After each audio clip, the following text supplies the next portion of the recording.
"Lighten up, don't get mad," he said with a smirk that sent my heart plummeting into a dark abyss. I stood there, my wedding dress tainted with cake, a symbol of my shattered dreams. I couldn't muster a word, my voice trapped in a chokehold of disbelief and betrayal. Rushing to my mother, I buried my face into her shoulder, letting the dam break. "Let's head home," she whispered, her voice a soft caress against the storm raging inside me. "Yeah," I replied weakly, my soul feeling as tattered as my dress. I'm Eliza Bennett, a name I'd hoped to change today, but not anymore. I work in a small publishing house, living a life far removed from the glitz and glamour of high society. My soon-to-be ex-fiancé, now the source of my torment, is Ethan Harper. Ethan, with his gentle demeanor, charming smile, and a career that's the envy of his peers, was everything I thought I wanted. But beneath the veneer of perfection lay a truth so vile it would turn the sweetest wine to vinegar. I had always wondered why Ethan chose me, an average woman with a love for simple pleasures and a disdain for my father's cold, corporate world. My father, Thomas Bennett, was the epitome of a workaholic, his empire built on the ruins of our family life. Despite his wealth, our home was a barren wasteland of affection. Ethan was my escape, my rebellion against a life of emotional neglect. Yet as I sat there, my wedding day in ruins, I realized my escape had led me into a trap. Ethan's proposal, once a beacon of hope, now felt like the chains of a cruel fate I could not escape. "Why, Ethan? Why?" I had asked him once, seeking reassurance in his love. His reply, a textbook, "Because I love you," did little to quell the storm of doubts raging within me. Ignoring the signs, I plunged deeper into this mirage of happiness, clinging to the hope that love could conquer all. Even when my father failed to show up at our engagement party, buried under the weight of his business, I brushed aside the hurt, telling myself Ethan's presence was enough. But today, the truth crashed down on me with the force of a tidal wave. Ethan, influenced by alcohol and egged on by his so-called friends, revealed his true colors. His actions at our wedding reception, a public humiliation I could never have imagined, tore the veil from my eyes. In the aftermath, as my mother and I prepared to leave, Ethan's parents approached, their apologies a feeble balm for the gaping wound their son had inflicted. It was then, amidst the chaos and heartbreak, that my father made his unexpected entrance. "What's going on here?" His voice cut through the murmur of the crowd, a beacon of authority in the tempest. My mother explained, her voice laced with disappointment and sorrow. My father, ever the stoic businessman, faced Ethan with a cold fury I had never seen before. Ethan, drunk and emboldened, dared to challenge my father, unaware of the storm he was inviting. As my father revealed his identity, the room fell into a stunned silence. Ethan's facade crumbled under the weight of my father's presence, his earlier bravado evaporating into the air. The confrontation that followed laid bare the truth Ethan had tried to hide. His betrayal, his infidelity, spilled out like poison, tainting the already broken vows. My father, my once distant protector, stood as my champion, his words a sharp sword against Ethan's cruelty. "You think it's your right to betray my daughter? To treat her like a plaything?" My father thundered, his voice a tempest of righteous anger. "You are no man. You are a coward." Ethan's response, a pathetic attempt to justify his actions, only served to deepen the chasm of disgust I felt for him. My father's intervention, a fierce declaration of parental love, marked the beginning of my liberation from Ethan's clutches. As we left the venue, my father by my side, I realized the strength I had sought in Ethan had been within my family all along. The drive home was silent, a quiet before the storm of change that was to come. Ethan Harper, once my dream, had become my nightmare. But in the darkness of betrayal, I found a light I had long ignored, the unwavering love of a father for his daughter. The drive back home was silent, the car filled with the tension of unspoken words. My mother, Elaine, and I didn't need to say anything. The look on her face said it all, a mix of sorrow, anger, and disbelief. She was always the gentle kind, but today the storm inside her was palpable.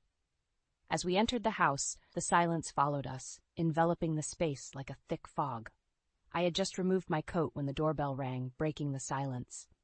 My heart skipped a beat, fearing it might be Jake, trying to explain his inexcusable behavior.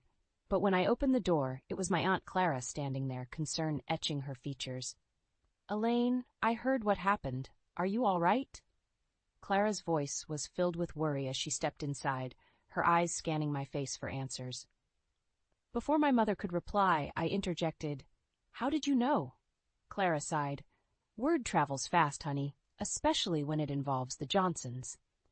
She made her way to the living room, with us trailing behind her. We all sat down, the atmosphere heavy with anticipation of the conversation to come. Clara was the first to break the silence. "Mary, what exactly happened? I only got bits and pieces from the gossip." I recounted the events, my voice steady but my heart aching with each word. Clara listened intently, her brows furrowing deeper with every detail. When I finished, Clara shook her head. "That boy always had a slick tongue, but I never thought he'd stoop so low." My mother, who had been silent up to this point, finally spoke. "We need to do something about this. We can't let him just get away with what he did." Clara nodded in agreement. "Absolutely. But we need a plan. Revenge isn't served on a silver platter." The idea of revenge hadn't fully formed in my mind until now, but as the words hung in the air, a sense of determination began to build within me. Jake had humiliated me in front of everyone I cared about. He didn't deserve to walk away without facing the consequences. "We could expose him," I suggested, the idea coming to me out of nowhere. "Show everyone who he truly is." Clara's eyes sparkled. "That's a start, but we need something solid, evidence that will leave no room for doubt." My mother, usually the voice of reason, surprised me by adding, "And it needs to be public, something that will catch everyone's attention." The wheels in my head began to turn, thinking of all the ways we could unveil Jake's true nature. Clara, with her connections and savvy, could help spread the word once we had something tangible. "I might have something," I said, remembering the text messages Jake had carelessly left on his phone, messages from the woman he cheated with. "But it's going to take some work to get them." Clara leaned forward. "Tell me what you need. We're in this together." As we began to plot, a sense of camaraderie formed among us. The pain and humiliation I felt began to morph into a driving force. Jake had shown his true colors, and now it was our turn to reveal them to the world. The night stretched on as we laid out our plan, piece by piece. It was clear that this was just the beginning. Jake's fall from grace would be our masterpiece, a dish served not just cold but frozen. As Clara left, she turned to me. "Remember, Mary, revenge is a marathon, not a sprint. We'll take him down, but we'll do it the right way." I nodded, feeling a mix of excitement and fear. This was uncharted territory for me, but I was no longer the naive bride Jake had humiliated. I was a woman on a mission, and I would not rest until justice was served. The next day, with the sun barely up, I found myself sitting at the kitchen table, a cup of untouched coffee in front of me. My mind raced with the plan Clara, Mom, and I had devised. It felt surreal, plotting against the man I once loved, but the betrayal and humiliation fueled my resolve. The sound of my phone vibrating snapped me out of my thoughts. It was a message from Clara. "Meeting set with the tech guy at 10 a.m. Be ready." I replied with a simple, "I will," and stood up. The day's mission was clear. Retrieve the damning text messages from Jake's phone. The problem was, the phone was still in our, now mostly his, apartment. Dressing quickly, I left the house, the weight of my task heavy on my shoulders. The drive to the apartment was a blur, my focus solely on what lay ahead. I had to be quick, assuming Jake would be at work, leaving me a narrow window to get what I needed. Arriving at the apartment, I found it eerily silent. Memories of better days flashed through my mind, but I pushed them aside. I was here on a mission. Stepping inside, I made my way to the bedroom, where Jake's phone was likely charging on the nightstand, just as it always was. To my relief, the phone was there, plugged in and locked. I remembered the passcode. It hadn't changed since we first got together. Unlocking it, I navigated to the messages, finding the thread between Jake and the woman he cheated with. My heart raced as I screenshot the evidence, sending it to my own phone. Just as I was about to log out, I heard the front door open. Panic set in. Jake wasn't supposed to be home. I quickly placed his phone back on the charger and looked for a place to hide. The closet was my only option. I slipped inside, barely closing the door before Jake entered the bedroom. "Mary, are you here?" Jake's voice was calm, but I could sense the underlying tension. He knew I had every reason to confront him after the wedding disaster. I stayed silent, holding my breath as Jake moved around the room. After a moment that felt like an eternity, he left, his footsteps fading away. I waited, counting to 100, before daring to peek out. The coast was clear. I quietly exited the apartment, my heart still pounding. The drive back to my mother's house was a blur, my mind reeling from the close call. Upon arrival, I found Clara and Mom waiting in the living room, anxious to hear how it went. "I got them," I announced, showing them the screenshots on my phone. Clara immediately took action, connecting her laptop to the TV and pulling up the images. "These are perfect," she said, her voice filled with a mix of satisfaction and anger. "Jake's gonna have a hard time talking his way out of this." My mother, usually the more reserved of the three, had a hard look in her eyes. "We need to plan our next move carefully. This evidence is powerful, but timing is everything." The room was filled with a renewed sense of purpose. We had the evidence we needed to expose Jake, but we were aware that the path ahead would be fraught with challenges. The anticipation of the coming storm was palpable. "We'll need to reach out to some contacts, get the word out strategically," Clara suggested, already typing away on her laptop. I nodded, the reality of our plan sinking in. "Let's do it. Let's make sure he can't hurt anyone else the way he hurt me." The determination in the room was electric, a stark contrast to the despair I had felt just days before. We were on the cusp of turning the tables on Jake, and while the road ahead was uncertain, one thing was clear: we were not going down without a fight. The following week was a whirlwind of preparation and strategic planning. Clara had reached out to her contacts in the media, planting the seeds of Jake's impending downfall. Meanwhile, my mother and I focused on rallying support from friends and family, ensuring that when the time came, Jake would find himself isolated. The day we decided to go public, my heart was a cacophony of emotions. Anger, anticipation, and a sliver of doubt all warred within me. But the thought of Jake facing the consequences of his actions fortified my resolve. Clara had arranged for the story to break on a popular local news website early in the morning. By breakfast, the article was live, detailing Jake's betrayal and showcasing the evidence we had gathered. The screenshots of his messages were damning, leaving little room for excuses. The phone started ringing almost immediately, friends and family calling to express their shock and support. I spoke to each one, my voice steady, bolstered by the knowledge that we were doing the right thing. But it was the call from Jake that brought the reality of our actions into sharp relief. "Mary, what have you done?" His voice was a mix of anger and disbelief. "You brought this on yourself, Jake. You thought you could humiliate me and just walk away?" I replied, my voice cold. "This is going to ruin me, Mary. Was that your plan, to destroy my life?" Jake's attempt to paint himself as the victim was pathetic. "You destroyed our life together the moment you decided to betray me. This is the consequence of your actions," I said, cutting off any further attempts at manipulation. The call ended with Jake's threats of retaliation hanging in the air, but I refused to be intimidated. The support from my friends and family was overwhelming, and with Clara and my mother by my side, I felt invincible. The news spread like wildfire, picked up by other outlets, and shared across social media. Jake's reputation, once that of a charming, upstanding member of the community, was now irrevocably tarnished. His workplace received calls for his dismissal, and the woman he cheated with was exposed as well, her identity revealed in the follow-up reports. But it was the confrontation with Jake's parents that truly marked the turning point in our campaign for justice. They came to my mother's house, a mixture of anger and embarrassment on their faces. "Mary, we're so sorry for what Jake did, but was this really necessary? To drag all this into the public eye?" Jake's mother pleaded, her voice quivering. "Your son made our private life public the moment he decided to humiliate me at our wedding."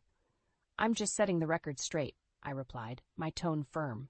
Jake's father, a man of few words, added, "We'll make sure Jake makes this right. He'll apologize, and we'll work on fixing his mistakes."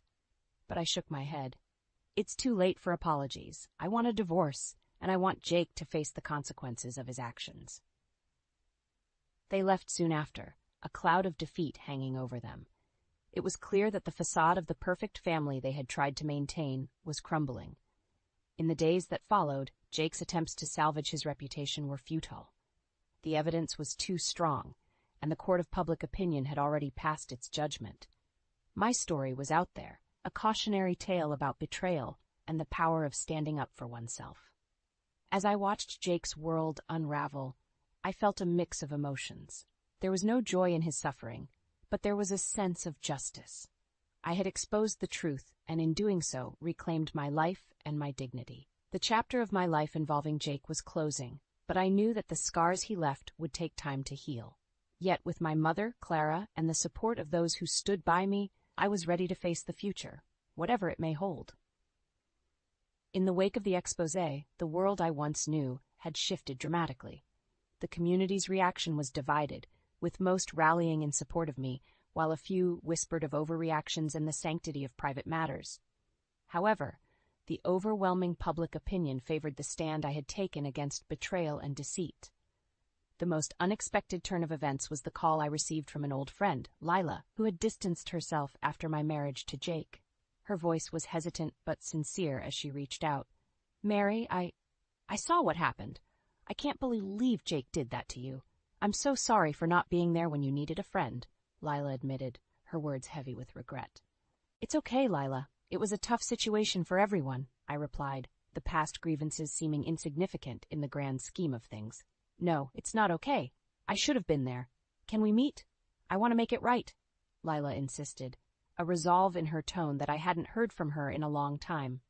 Meeting Lila felt like a step towards reclaiming parts of my life that I thought were lost. Our conversation was a blend of tears, laughter, and the kind of honesty that only comes after facing true adversity. But not all encounters were as heartwarming. A chance meeting with Jake at the courthouse, where we were finalizing our divorce, was a stark reminder of the emotional battlefield I had navigated.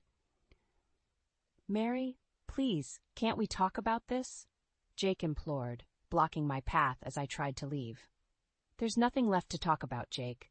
Everything that needed to be said has been said," I responded, my voice steady despite the tumult of emotions inside me.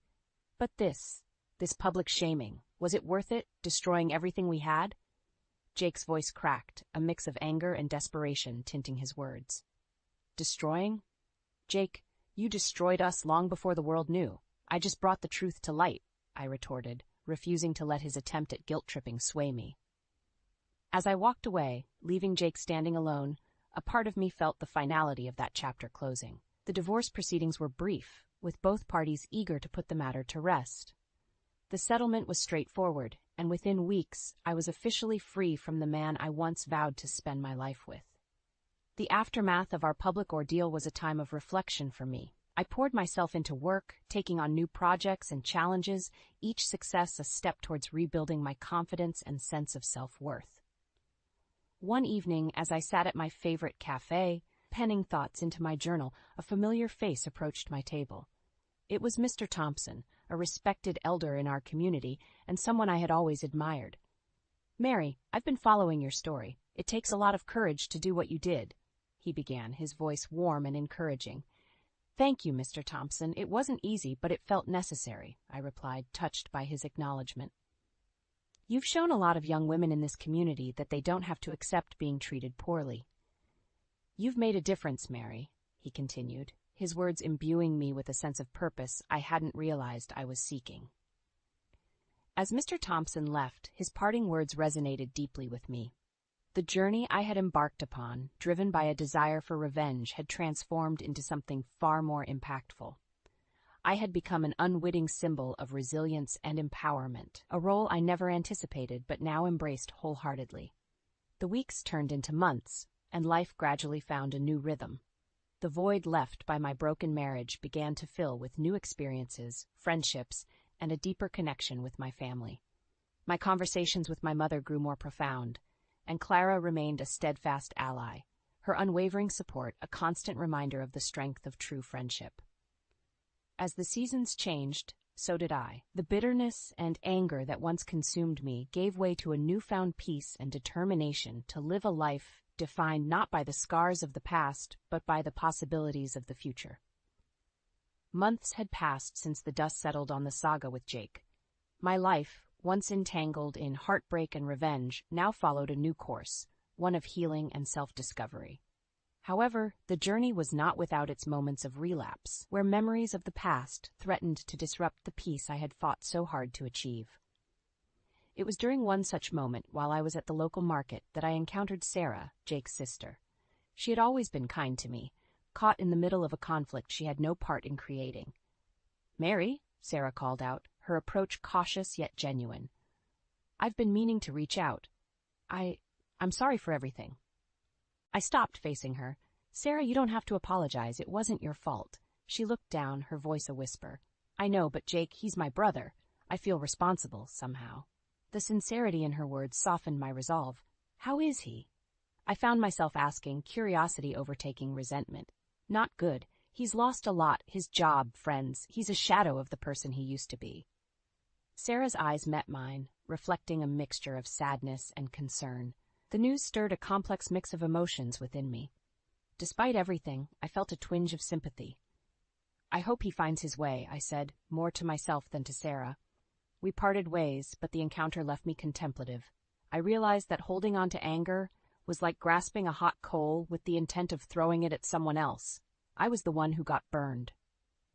The realization propelled me to seek closure, not for Jake's sake, but for my own. I began attending therapy, a step I had previously resisted.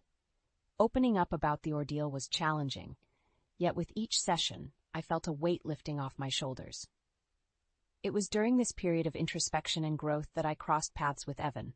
We met at a community volunteer event, both of us drawn to the project's mission to support local families in need.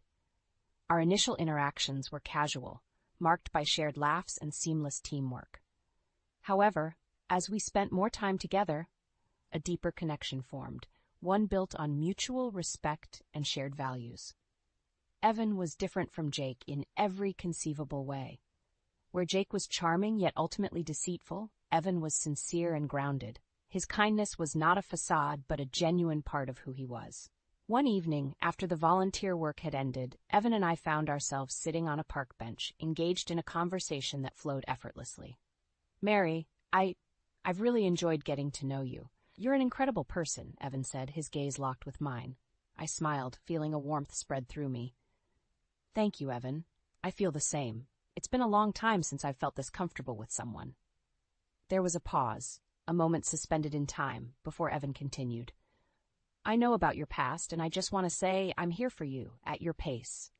No pressures, no expectations." His words were a balm to the lingering wounds of my past. "Thank you, Evan. That means a lot to me," I replied, my voice laced with gratitude. As our relationship developed, it became a testament to the power of second chances. With Evan, I rediscovered the joy in simple moments, laughter that wasn't tainted by underlying tensions, and a love that was nurturing rather than destructive. My journey from the depths of betrayal to the heights of newfound love was not a path I walked alone. My mother, Clara, Lila, and even unexpected acquaintances like Sarah played pivotal roles in guiding me towards a future I once thought was out of reach. The final chapter of my story with Jake was closing. Not with a dramatic end, but with a quiet acceptance that some chapters needed to be closed to make room for new beginnings. My story was no longer defined by revenge, but by resilience, love, and the unyielding belief in the possibility of redemption and happiness.